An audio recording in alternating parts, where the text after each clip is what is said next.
WVTC Radio Detroit. You can find us on Facebook, YouTube, X, and our website, www.wvtcdetroit.com, or download our WVTC app from the Play Store for Android users and the App Store for iPhone users. You're building the empire, and we'll help you protect it. Because even the most powerful women still have trust issues.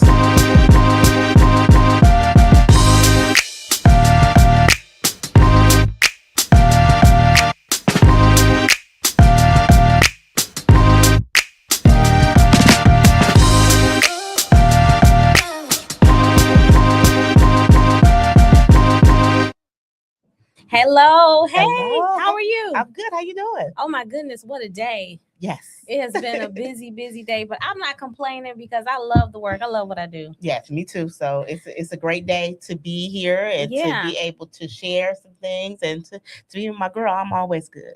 I know that's right. What a wonderful Right. life. What a wonderful thing. Right. Helping people. I love helping people and helping folks out. So we came to help you out today. Welcome to another episode of Trust Issues. I am Erica Hall, Wealth Advisor, and I'm here with my girl, Urenia Ricks Johnson with Ricks and Associates PLLC, your attorney. Yes. And we are we came together to be some trusted advisors we know we do it for our clients, and we thought that we should team up together because folks will work with one of us and know they need to work with the other of us and just take all that time in between. So we decided to team up so that we can meet you one-on-one and make sure that you are making the most of your financial planning. Because listen, you do all that work of building your empire, and we want to help you protect it. We want to help you continue to grow and protect it. So this is Trust Issues, where money meets mindset, power meets protection, and legacy is this is where it all begins, right? It is. The law and legal meets what you need to be working on. So let's talk about this new concept that we're rolling out. Yes, I'm so excited because, it's really in the depths of we're better together, right? Our services that we offer, we can offer individual services, but we understand that there's power in agreement. We have come together in agreement. And when that light bulb hit with us working together, it was just like, we couldn't turn it off. Right. So, yeah. And it's been a great ride and it's been a great experience. And what we thought about was that we need to make sure that it's very important to have the right people around you. Yeah, because family, tonight, we're going to draw the line and we're going to talk about who you should have on your team. You need to build a team, and it doesn't take much to build a team. You should have a team. You don't want to go through this life on your own. And I'm telling you, if you Googling everything, trying to figure life out, you're going to be inundated with so many different pieces of information. You're not going to know which way to go, because everybody with a business card is not a professional. And everybody with a website, sometimes it's just a sales funnel. Yes, and they can't be trusted, and just as a quick disclaimer, we're going to give educational empowerment information. We're not giving legal advice today or anything connected with that, but we're going to give you some great information on how to look into trusted individuals. And we're going to talk about something that we've created, which is the Trust Circle. Yes, the Trust Circle. The new this is great. This is great. It's a great concept because, I think that we've been in business long enough to know that we have been on the other end, right? Where we have recommended people to individuals, and we know that our word goes a long way when it comes to, okay, go see this person will take care of you. And we have learned the hard way that person didn't do what they said they were going to do. Yeah, they didn't do what they said they were going to do. But here's the thing, that when you are referring someone, when I'm referring someone and I find out that they didn't do my client right or my referral right, you better believe I'm going back and we're going to have some words, and either I'm going to look for them to make the correction, to do right by the person that I referred, or I'm going to make sure that they don't receive any more referrals coming from my way. Yeah, and I think that's important, but being able to identify, and sometimes it can be a detriment to even in business when you refer the wrong person to someone, because they think that they're like you, so it must be something connected with you. Yeah. That you trust this person to handle those things. We know people have bad reputation. Days, but it's very important that we can connect with people that we can trust. And it's hard though. Yeah. So if you've ever been burned by a professional, or you've ever been afraid to pick one, or how do I choose? How about having a network of trusted professionals that you can tap into? I say, we talk about building your team. You start off with that triad, your attorney, your financial advisor, and your accountant. Especially if you're in business, this is that team that you want to not only have those individuals that you work with and that are on your team, but you want them to communicate with one another. Exactly. You want them to be able to refer within each other. You want them to be trusted so that when they are part of your team, they're working with you. They're part of your meetings. They are part of your journey along the way. And also they are there to stay. That they are a reputable people, that they are there to stay with you throughout the process. Yeah. So as we talk about the, we've done the Trust Issues podcast for some time now, and we talk about some of the different issues that our clients that they encounter or that we have come across, some of the know-how that we have developed and things that we want to warn folks to stay away from. But how about your situation?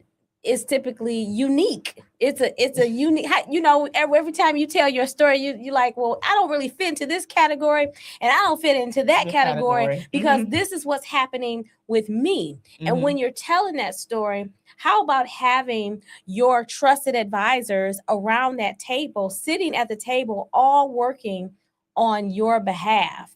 And I keep pushing this because I've seen it done. I've seen it happen in family offices when I've worked in family office. What is a family office? Well, a family office is just that.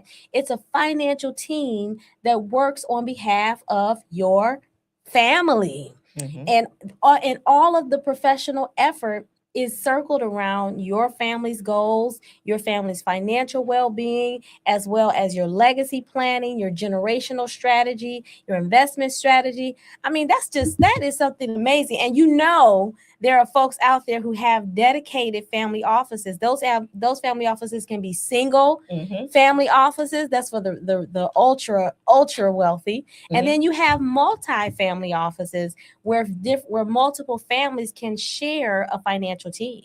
Yeah, and I think that's important because I think it adds that personal touch. Yeah. And so what we're saying today is that's something that you can actually add to what you do and to be connected with the right people. Yeah. And that can take your business, your personal life to a whole nother level by having the right people around you. Yeah. I mean, I think you would make decisions a lot better or you make more sound decisions because you're not, you're still going to mull things over and, try to see whether or not you are going in the right direction. But when you have someone to chop it up with or to bounce ideas off of, these are your folks on your team and in your corner, it's going to make a difference. And so we want to bring to you, we call it the Trust Issues, the Trust Circle. The Trust Circle. Now, this is not just a random directory. We are not going to do you like that. We're not going to just give you random people and say, okay, because you could Google that.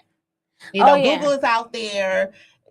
AI is out there to connect you with, but we're talking about credibility matters, alignment matters, and accountability matters. That's the people that will be a part of the Trust Circle will all have this in common. Yeah. Credibility, alignment, and accountability. Yeah, because the wrong professional, to tell the truth, can cost you money, cost you years you can't get back, and stress you can't measure. But in addition to having a trusted advisor, we're both believers. Yes, we are. And, we got the advisor that we call on a regular basis. The King of Kings. and the Lord of Lords, the one who has all knowledge and all understanding and gives us wisdom, knowledge, and understanding. That's who we are referring to. That's who we're connected to. And he does give us wisdom, knowledge, and understanding. And that's something to be connected to somebody that is of like mind, that is also seeking God to understand what to do and how to do on a regular basis is important. And you know what? Someone asked me, well, how do you feel about your business in the age of AI, as you just mentioned, ChatGPT and AI? I am not threatened at all. I mean, I feel, in fact, I welcome the opportunity, because here's what I learned. Here's what I know about AI. And that is, it is as powerful as the information that you feed it. Right. So I recently watched this training video on how to become dangerously effective, dangerously more effective, by employing using AI to your advantage. And basically, what I learned is that for people who try to use AI to search for information, like Google as a search engine, you experience this thing that the creators call hallucinations. That AI will hallucinate tricks on you. Matter of fact, because AI is a probability. It's a probability tool, right? It's not a search engine. It's a probability tool. And so basically, if you don't fill it with the input, the information that you want it to decipher through or to explain to you, then it's going to pull information from the most probable location out there that where it's grabbing this information. And what I learned is that what you may discover is that if you don't give it the information to pull from, if you don't have the expertise, you don't have the data, then it's going to be pulling from some of anything. And what you'll find is every time you can ask the same question, and it's going to give you a different answer every time. And that's why AI can't be your financial advisor. That's why, in a nutshell. And also, AI cannot be your attorney. No, because understanding that it's a lot of attorneys even have gotten in trouble with actually using AI instead of really doing. It's nothing like doing that initial research and actually really trying to figure out whether the laws and things that are stated are applicable to the case at hand. Because we can always pull out laws, we can always pull out things, but you have to understand that every situation is different. And making sure that you tailor it to the specific client's information and what they're bringing before you is very important. It's a tool. It does make a lot of the things that we would normally do on a regular basis more efficient, but that's what you should use it as, a tool, as opposed to being the ultimate source and guide. That's right. So it is, it's definitely, that's a great tool, but the nuances of your life, the nuances of your situation is where you need that human interjection. And so here's the part that we want to talk about today, because here we are on the first time we're announcing this live on WVTC Detroit. We are collaborating and we're talking about how to build this trust circle. How can you get involved and be a part of the trust circle? Yes, you can. Because you can be involved. You can be involved. And so we have two different asks. Our initial ask is that we're looking for professionals. Yes. That we can work with it. We can add you to be a part of our circle. So if you are a professional person and you've been looking for a network, or even if today you didn't even know you needed a network, we still need you to be a part of our trust circle, because I think that we're, like I said before, we're better together. And I think the collaboration of the ideas, the collaboration of like minds will be a great thing. And also understand that a lot of times when we're out on this island alone, and we don't have anybody to be honest with us about how wonderful or how great we are, or not. a lot of times we put things out there, or we're doing things that a lot of times will not work for us because we have no constructive criticism. We have no constructive feedback. And that's one thing that I can say about, even with being connected with you, Erica, I feel like we talk about a lot of things, whether it's good, bad, or ugly. Yeah. And then we work through it. Yeah. You know, we're not afraid to say like, that's not working. I don't think that's working. Or, you know, or even just reminding each other about, you know, okay, let's pray about this. Yeah. Yeah. Okay, let's not rush into that. Let's pray about that. So having those trusted advisors, having the right people that's around true. You is critical. And a lot of times by having the wrong people around you, it could be detrimental. Yeah. You definitely want I love having a network to build with, because it expands your capacity not to do more, but to be able to reach and serve more people. Mm-hmm. For example, you can focus on being a very top-notch, know your craft attorney that can be referred to for all of those things, that when we need that piece, when we come to the table, and you don't have to try to know everything. Right. Bring the accountant and the bookkeeper to the table, because you aren't able to. You do need to have bookkeeping. You do need to have your taxes done. You do need to have 1099s to go out to your contractors and all those types of things. You know, I know just a little bit, just enough to know what I need to get done. But I can promise you, I do not want to be entering any transactions through that's coming out of my bank into QuickBooks. No. I don't even want to look at QuickBooks more than I have to. And that's just because I'm a business owner and I want to look and see what my numbers are doing. So I want to see, you know, what the story is telling, but I don't want to get down into the weeds. I want to hire someone that I can trust to do that. Yes. Yeah. And that's so important. So, but today we're going to also talk about, we started this off with everybody ain't qualified. Yeah. Yeah. Okay. That's we true. Talked about that. So we're going to do some red flags education. Okay. Today. We're going to talk about why everybody ain't qualified. Why isn't everyone qualified? Okay. So number one red flag. Okay. If you're dealing with someone and they won't put it in writing, that is the number one red flag. If you're dealing with individuals and they refuse to put it in writing, they say, okay, we'll just shake hands. Okay. That's it. Now, isn't that a legal contract? That's a verbal contract. Okay. But verbal contracts are not recognized because guess what? I could go to court and say, I agree to A, B, and C, and you can go to court and say, I agree to A, B. Because you know, we hear different things. Mm-hmm. You may say A, B, C, but I heard B, C, D.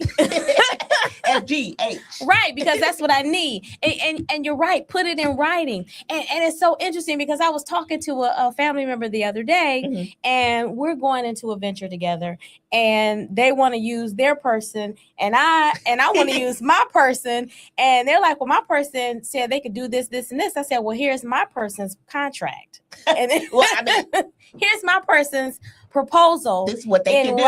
In writing. And this is how much it's going to cost. Now, what did your person say? That's my person said that they can write this off. They can write that off. And I said, well, where's their agreement? You know?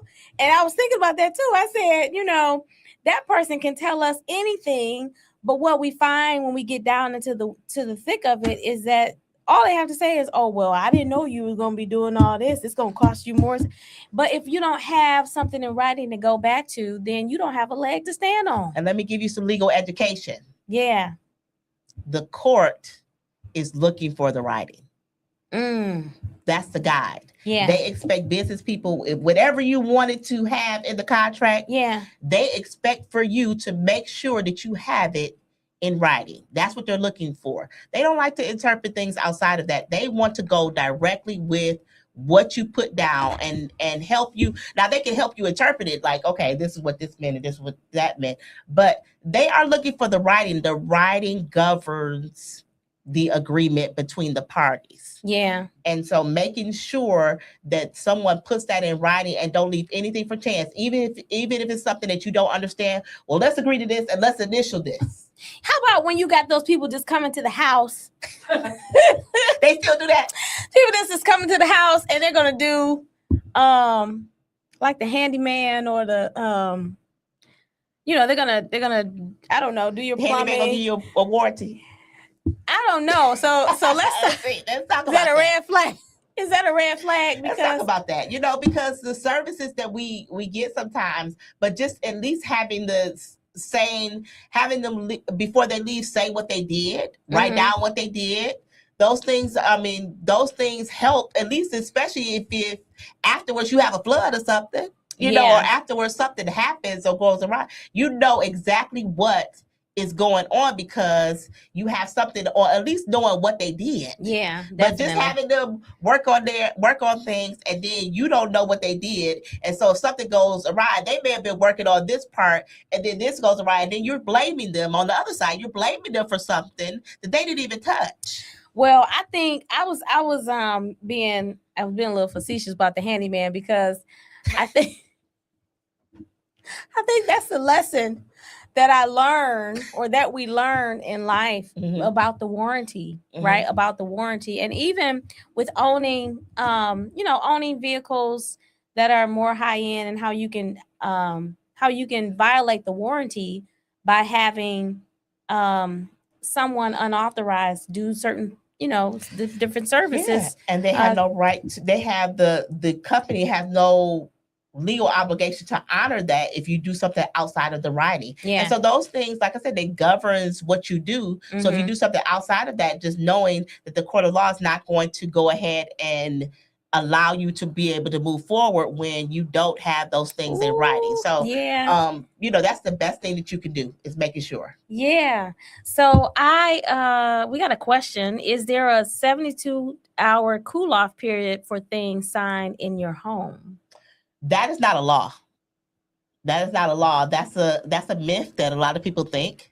The main thing, when you sign a contract, the court interprets it as that when you signed it of sound mind, that you read it, the court assumes or makes the determination that when you have a contract, unless you can show some type of duress or some type of incapacity at the time of signing, there is no 72-hour cooling off period. There is nothing by law, unless there is something connected with, like, some insurance contracts have certain times where you can have a time to really read over things before it becomes law, but it has to be in that agreement. So there's no standard. I've never heard of this thing. Something in the agreement to say that they'll give you 72 hours, or they may give you time to review it with an attorney. But all of those things have to be in the writing. It's not just something that's standard. Yeah. So there's no standard 72-hour cool off period, but it can be negotiated, which means that you can put that in the contract to say that I need 72 hours to review this after I sign it in order to be able to get out of the contract. So that, to answer your question, there's not anything standard, but you can negotiate anything. That's the reason why you have stuff in writing. So you can negotiate a 72-hour period or however long you need in order to get out of a contract. Yeah, I think there is now with financial services, there's usually what we call a free look period. Yes, the free look or the look back period where you're allowed to do that. That's why I was saying there's certain contracts that can be negotiated or something that's upfront that people know about from the beginning, that they had that time, and that's disclosed to them. But like I said, it's just not something that's just standard. All right. Well, good question. Yes, any other red flags? So the other red flags would be they rush you. They pressure you and shame you for not asking questions. So they rush and say, "Okay, sign right here. Sign right here. Sign right here." And then they got their hand over something. Sign right here. Right. Sign right here. So they don't really want you to look at stuff. Or if you ask a question, then they get agitated with you asking questions. You should always be able to ask questions. So if they're agitated, like, "Why you ask that?" Or "What you need to know that for?" Or if that's the response as opposed to taking the time to go over those things, red flag. It should never be that. You should never be in that much of a rush without reading something. You know what I typically experience, and I'm gonna try to say this so clean so that I don't make certain people feel bad. But I typically experience it with men. I'm just gonna put it out there. Put it out there. Okay. All right. we talk about red flags. It's not anything in there. We just talking generally red flags. Okay. We gave our disclaimer. I'm gonna say this just as a business owner, this has been my experience, and I'm laughing, but I'm telling the guys honest truth, and that is, I want a website built that can do A, B, C, D, E, F, G, H, I, J, K, L, M, N, O, P. Everything. This is what and I'm specific on the scope of work that I want. And you don't know how to do it. When you talk to me, you don't know how to do it. The stuff that you were asking about, they didn't even know how to pronounce the stuff you was probably asking about. They're probably like, yeah. Like my grandma would say L, M, N, O, P. You don't know how to do it, but we'll say with a straight face and take my deposit. And no, you can't do it. Can't produce it, and and don't want to get a deposit back. And I have found this happen so many times, and when I've read up on the instances of these happening, or the psychology of it, is that typically when someone is like, if you're in a company, like there are companies that tell people to promote themselves inside of the company. Like if you want to go for a management position, go ahead and nominate yourself. And they say, 90% of the time, men will nominate themselves as opposed to the women in the company. They won't nominate themselves for the promotion, even though they may be more qualified. I said, I understand. They'll put themselves out there. I understand. So yes, people will overpromise and underdeliver because they'll have those promised outcomes that they just can't control. They want the job. And they're like, maybe we'll figure it out before the end of the contract. They'll figure it out. They're like, I'll figure it out as I go along. But this is what they do. This is my red flag.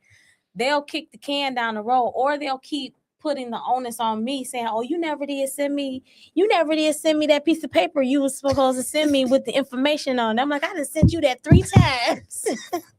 Where's my website? Where is it? So that's a red flag for me. Yes, or they're vague on pricing and scope. Everything is we'll see. Yeah. Do we have another question on the chat? No. Okay. Another comment. Yeah. Everything will be we'll see. They don't give you no pricing. They'll say, "Oh, I can do that.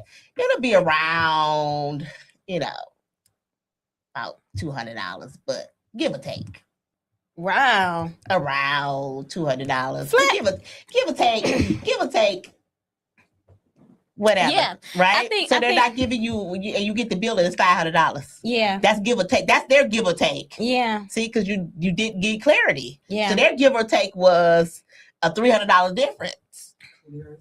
But yeah, I think that when you're dealing with someone above board, you can name your flat fee price. And if there's some variations, because it took a little longer than I had projected, build that into the contract.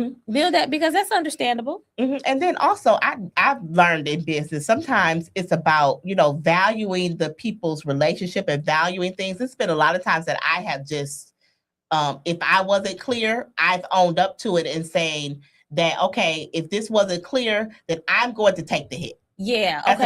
As opposed to just saying, well, it's on you. Yeah. That's where it comes in with the integrity and the accountability. Because actually the contract is always, if you go back to court, it's always favored on behalf of the person who didn't draft the contract. So if I drafted the contract, it's not going to be favorable on me, because the court is going to say, you should have been clear in what you wanted in this contract because you drafted it. All right. Clear is kind. I saw that comment. I saw another comment that said that they will take the contract and then outsource the work. That's exactly what he did. I saw that. That's exactly what he did. That's what they did. Yeah. Because he did not know how to build a e-commerce website. She said, Tiffany can do it. I believe you, Tiffany. I believe Didn't know how to build she can do e-commerce. all things. Yes, and, right. And so you got to make sure you're looking at their work, looking at their history, looking, show me some concepts of what, your portfolio, what you've done, because they typically, I've run into people that will overpromise and they know they can't do it. No, they can't do it. But but also we talked about people being accountable. So let's say, sometimes you're in business, in people's defense, sometimes you're in business and you get a little bit ambitious. You just say, okay, she done walked through the door. Yeah, I've always wanted to do that. Right. So maybe you are overzealous. But take accountability. No, I can take it better, and it's more palatable to me if you're overzealous and with going through the contract, you say, "Hey, listen, this is becoming too much for me," and you offer some type of concessions, or you say, "Let's amend this, and let me tell you what I can do, because I really value working with you." Like, that's where that accountability comes in, as opposed to just continuing on and just being like, well, you didn't give me everything. That's why it looked like exactly. This. So how about this? How about be upfront and say, you know what? I'm really just stepping out, and it's you actually my first client. Because this is what I've had happen to me. Like, I can tell. You tried on me. Right. I can tell, like, you have not done this before, have you? But I'm your case study. Right. So you're going to have to. I need a case study discount. You need to build this into. Yes, I don't look. If you know what to do. If you intern it on me, that's cool. But we're going to pay interning rates. Right? We are. We're going to do some concessions based on that. This is your first time. You don't really know what you're doing, and I'm letting you practice on my company, or on my service. So, okay, I may agree for those things. Yeah, I may agree. Sometimes you may want to do somebody or give somebody a chance, but disclosure is key. Yeah. Making sure the person knows that you're working with, hey, I'm just starting out. This is what I'm doing. Like you said, disclosure is key. So we want to even with dealing with being a part of the trust circle, accountability, making sure that you let us know, like, what, if you're just starting out, but you want to be a part of the trust circle, we welcome you. We're not saying that you can't be a part, but we need full disclosure. Oh yeah. You need to know what your pricing is. You need to know what the scope of work is. For beauty school work. These comments today, I think he was experimenting a little bit. I gotta try it again. I gotta try it again. Grow this part back. One of the hardest things for me was coming up with my pricing. Oh yeah, me too. And developing your services, and how are you going to be fair to how are you going to be fair to your clients, to your customers, and fair to yourself, and you're out in the time the time you spent in developing your craft, or learning your skill, or getting your certifications or your licenses, and then how do you compare to your competitors? And so we want to make sure that you have a grasp on clear pricing, clear agreements, clear time frames, and how you're structuring your business and things like that. That takes time to develop. That does. And you have to value yourself, your services, and to make sure that people value you. Yeah. So we have a comment or question. What comes first, the trust or the business? Well, I would say the trust is developed over time. Yes. Yeah, the trust is developed over time, because when you are building your business, you're practicing, you're learning, you're going to have different cases, and with the outcome of that case is something, the lesson learned is something that you're going to apply to the next client, to the next customer. And so trust is definitely built over time. I would say, especially in my line of work, yes, clients who have been with me for some time, I get clients by word of mouth. Mm-hmm. That is I'm telling you, word of mouth. Yes. All right. Yes, there you go.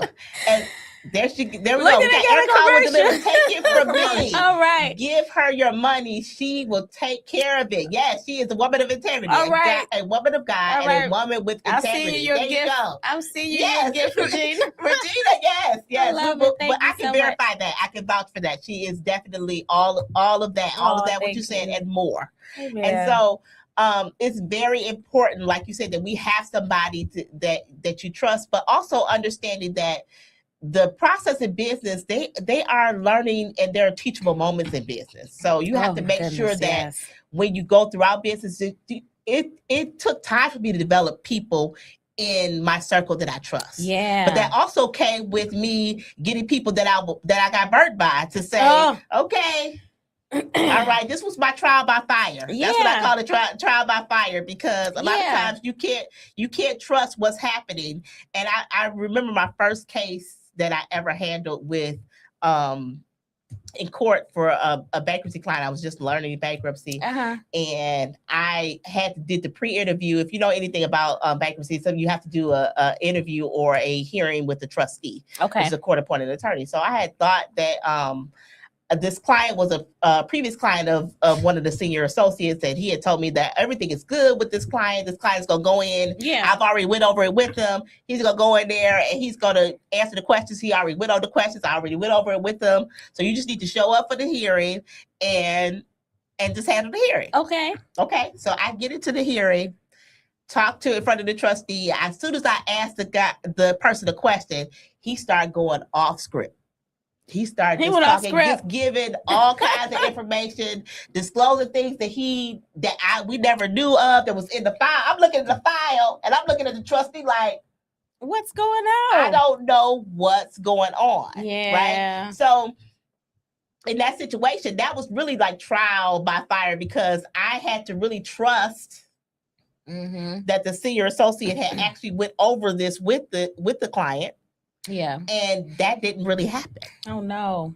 So that was really trial by fire. But the good thing about it was that I was able to actually talk to the client afterwards and kind of go over some things that was able to salvage the case. So he did get his discharge from his bankruptcy. So that was a good thing. I was able to save it. Amen. But going in, a lot of times we don't know if we can trust it or not. So when to answer the question about business, a lot of times we don't know it till we get into it sometimes in business, but also understanding that if you had something that was not successful previously, learn from that. Yeah. Oh yeah. Make all those moments a teachable moment, so that way you can get better and better with identifying these red flags. Because I can say, coming out in business, I didn't really recognize these as red flags. I just thought people were just in business, just doing things.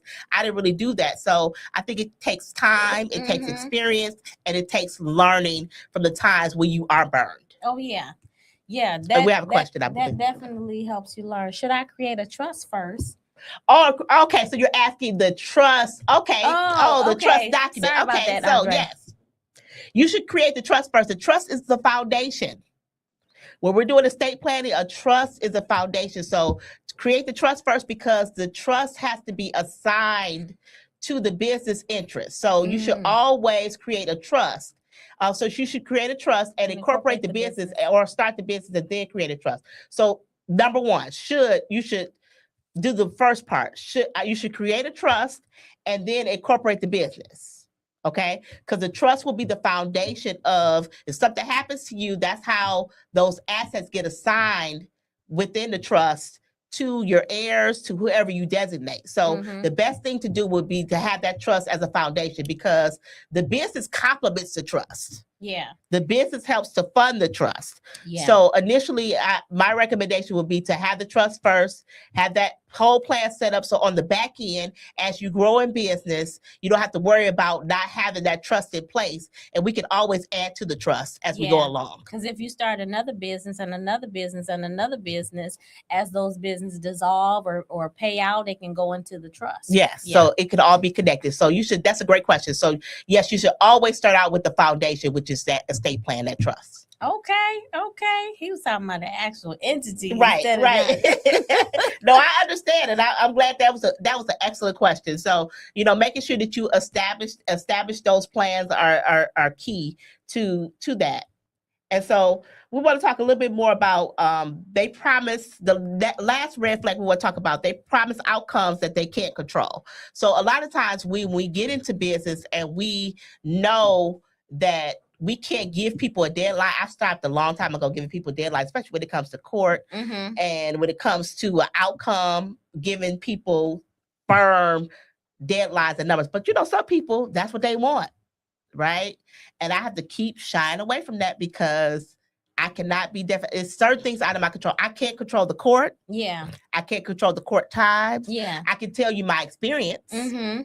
I can tell you what I've experienced over a period of time, but I can't have you hold me to a time frame or something that I can't control. So understanding as a professional, we have to give those disclaimers to our clients, to individuals, to say, this has been my experience, but I cannot control what that outcome or that time frame is going to be. Yeah, you do real good at that. I know when we do the workshops and I think that what a great attorney would do is help you feel like you're holding my hand through the entire process, because sometimes you're at the mercy of the court and how they're processing paper. So real good. Now, in my profession, I can't promise I can't promise you. We have too many variables. It could be a truth or a tweet. It could be anything that will cause the market to fluctuate, to respond, because right now it's fluctuating now. It fluctuates, and so all the time. So promising, in fact, it's one of the things that we are encouraged or taught and admonished to stay away from. In fact, when we're audited as advisors, when we're audited by the state and regulatory bodies, they're looking for words that making sure we don't use the word guarantee. Don't you guarantee a thing. The only thing that we are like the basics of what we do is we develop investment strategies, and based on the strategy and how the historical performance of the market, and if you're in this kind of positions, this is how you can expect to perform based over the performance of the market over time. And so we're using logic, we're using hypotheticals, but I think the benefit of knowing that you're working with an advisor who has the experience, who has been doing it for a while, is that they're showing you the strategy of how you can create a sound plan for your life that's customized for your life. And you begin to see things a lot more clearly than you did when you had things all over the place. Yes, it helps to definitely centralize it. Yes, it helps to have clarity. It helps to have, your financial statements, your net worth, and all this stuff. I mean, I get people who say, you know what, I didn't realize I had all that going on. I really got it going on. Right. Yes, you do. You kind of know that you're not destitute, but you really don't know the power of what you have. And so it's not about making empty promises. I mean, that's the question that you may come in with, but I'm going to give you a whole lot more than that. Yes, that is so true. Yes, I'm going to give you a whole lot more than that. And it's going to put you in a position to where the promised return of the market is not even the goal. We plan for whatever the market may do. And that's so true. Yeah. And so, okay, so what can a Trust Circle member get, or what can they expect? Why would they want to join the Trust Circle? Let's talk about a little bit about what they will get by joining the Trust Circle. Wise advisors. The Bible says, by wise advisors do plans excel. Yes. Right? So, I think that one of the greatest experience that I've had as being in business and having clients is having clients call me for a banker or a loan or somebody. My bathroom been leaking, and a plumber. They know I don't. I'm not a plumber. I'm definitely not a mortgage broker or a loan officer, but my clients know that if I refer them to one, they're gonna be good. Yes, it's almost like that trusted word or that trusted person, and they know that you vetted that person, that you have experienced that, and that you're just not gonna give them something that you would want for yourself, right? And so I wouldn't even give you their name. Yeah, we wouldn't even do that if they're not right. So we are featuring the Trust Circle, and we're going to talk about as being a part of the Trust Circle, you will be featured every month. We're going to spotlight our rotating monthly. We're going to spotlight our featured members of the Trust Circle. Yeah, yes. As a part of the Trust Circle, you will be a guest on the podcast. Yes, you'll be a guest on the podcast. And so we want to get you scheduled and ready to be able to come on and talk about your services and talk about your business. What you do. We'll interview you, and we'll make sure that you are able to expand and share this on your social media. And so we want to make sure that you get the link. We'll post the link here shortly. We'll post that link. And then also you'll be a part of a promo. So you'll be a promo kit. You'll get to repost and leverage the episode that you appear on as well. So you'll be promoted. It will be all a part of building your brand and who you are as well. Yeah. Mm-hmm. And so if you or someone you know is a professional and they're looking to expand their business and network, we'd love to have them join the Trust Circle. Yes, we would love for that to happen. And we want you to understand that we're what to expect. You should expect professionalism, mm-hmm.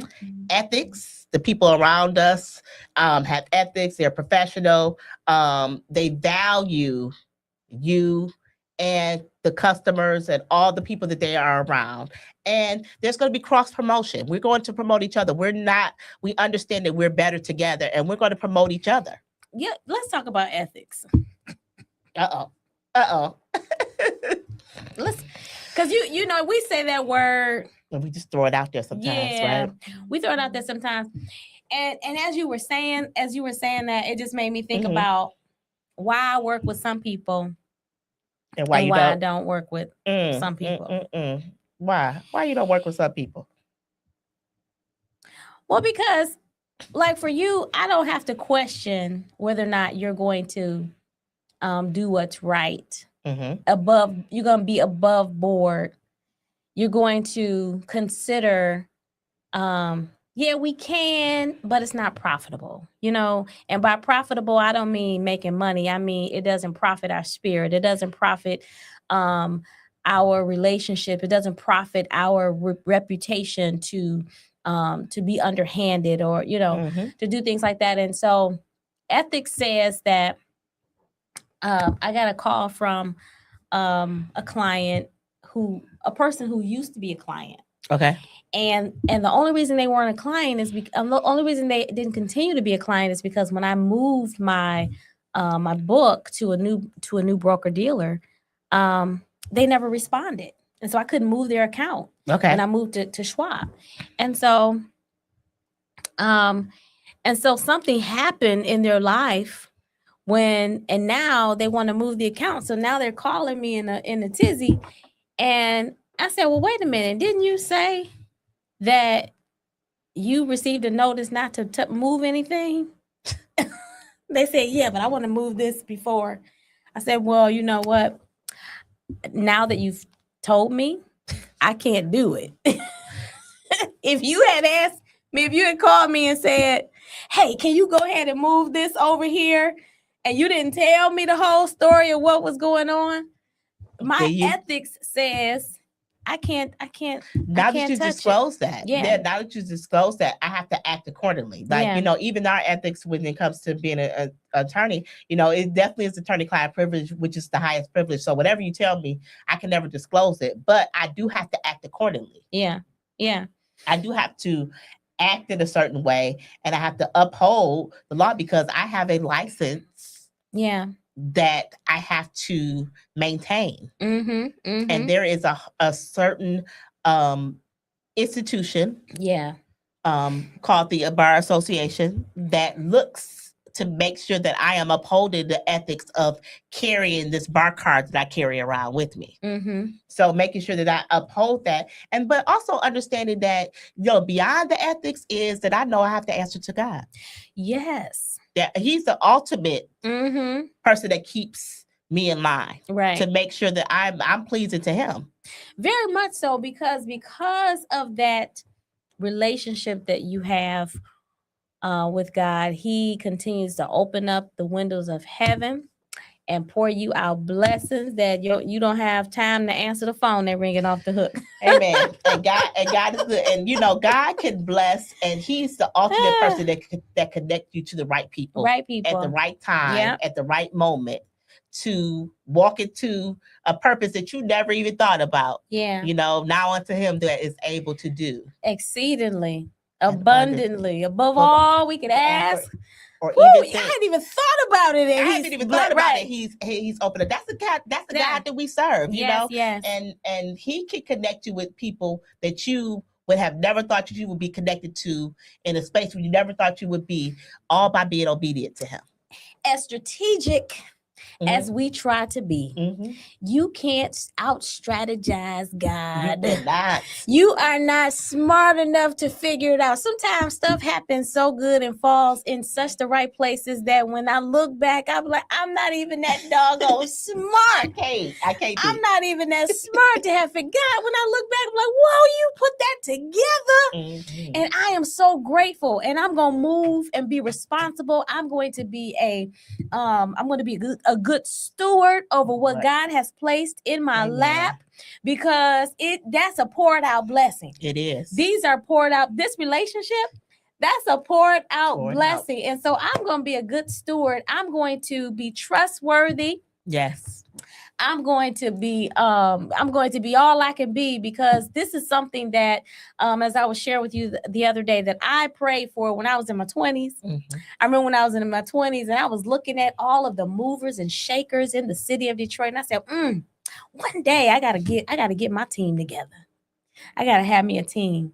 And so that's why we're all about building this circle of trust, this trust circle, so that we can have some trusted advisors that we can work with. We know who we're going to be referring our clients. And all right, yes, amen.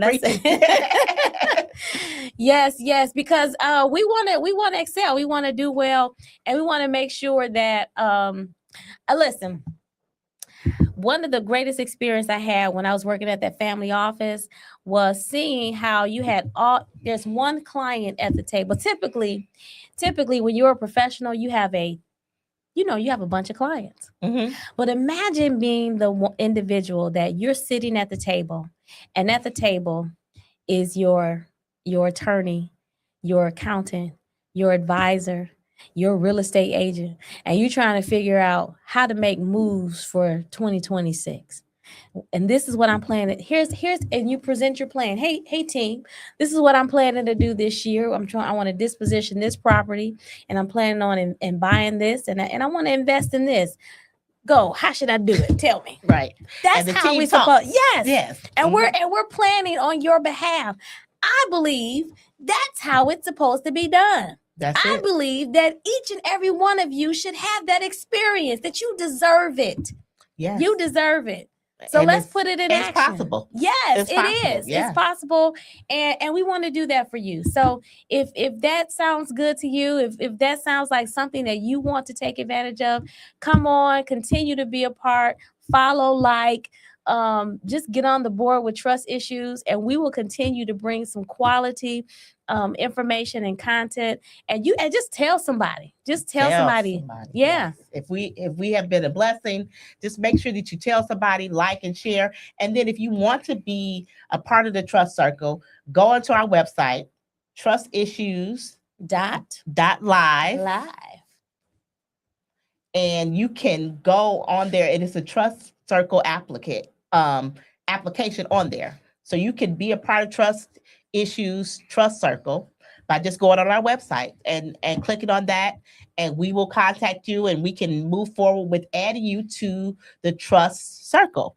Yeah, that sounds great. I like that. Yeah, this is great. I think that this is a great way to start out, because we're still in the first quarter of 2026. This is a great way to start things out. It's a great way for us to establish that network, establish the people around you, and understanding that at this point we are learning from everything that we've learned all the way up until this point, and we are determined to connect with the right people to move us forward. Oh, we will. I truly believe we will, because just like money is attracted to management, quality people are attracted to progress. Say it again. What we're doing. Say it again. I knew it was good. It was coming to me. Yes. Money is attracted to management. Quality people are attracted to progress. And what we're doing is quite progressive. And we are. And so we'll attract the right folks, because if they aren't quality, they'll fall off.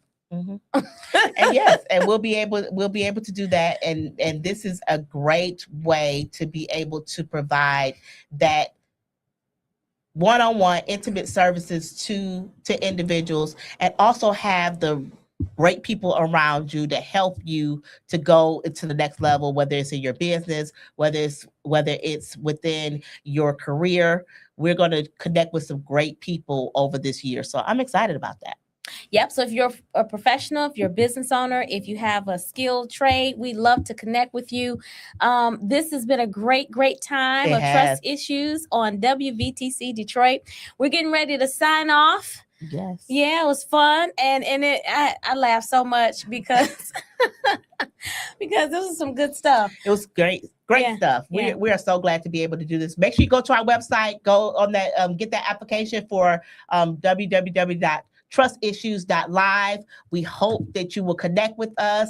Until next time, this is attorney Urenia Ricks Johnson. And I'm Erica Hall, the financial lady. Okay.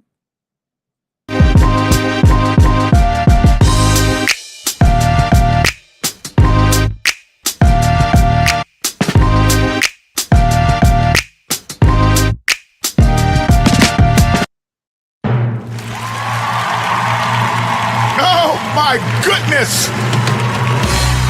Get ready, Detroit, for a celebration you do not want to miss.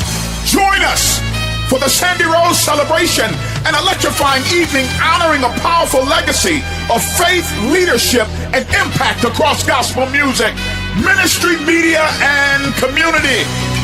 For decades, this journey has inspired choirs, lifted listeners, strengthened ministries, and changed lives. And now it's time to celebrate. Friday, March 27, 2026 at Hope United Methodist Church, 26275 Northwestern Highway in Southfield, Michigan. Kick off the night with a strolling reception, 5 to 6:30 p.m. with the $50 donation. Get tickets on Eventbrite. Search Sandy Rose Celebration. Then at 6:45, join us in the sanctuary for a musical service and tribute. Free and open to the public. There will be a free will offering. Music, honor, gratitude, legacy. Bring your family, bring your friends. Visit www.sandyrosecelebration.info. That's www.sandyrosecelebration.info. Come and celebrate a life that made a difference in others. See you there. See you there. See you there.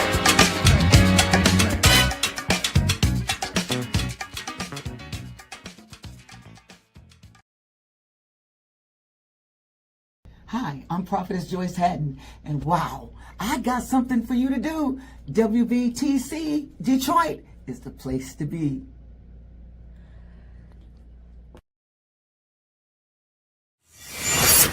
Somehow,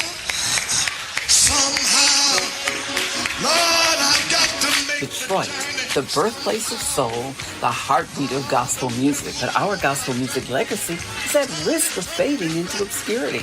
The Detroit Gospel Music Legacy Foundation is on a mission to preserve our history, to ensure that the voices of our pastors, the harmonies of our choirs, quartets, and soloists live on for generations to come.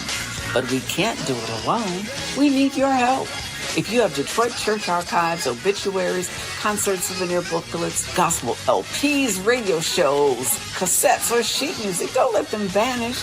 We'll digitize and preserve these treasures at no cost to you, and we'll return them to you, keeping our promise to honor our history. Reach out to us at DetroitGospelMusicLegacy@gmail.com and start your donation process. Together, let's ensure that the soul of Detroit lives on.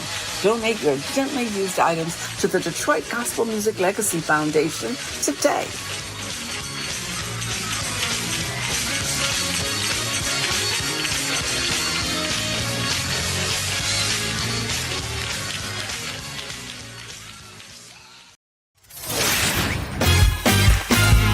This This is WVTC Detroit, your award-winning gospel internet radio station. We're bringing you the best in gospel music, live shows, and inspiring interviews. Like and share our page on Facebook and YouTube. And don't forget to hit that subscribe button to stay connected. Your support helps us spread positivity and encouragement throughout the community. So whether you download our WVTC app, visit our website at WVTCDetroit.com, or join us on Facebook or YouTube, you will stay connected and entertained. Join our WVTC Detroit listener family today and tell your friends about us. Together, we can make a difference. WVTC Detroit, where gospel meets the community.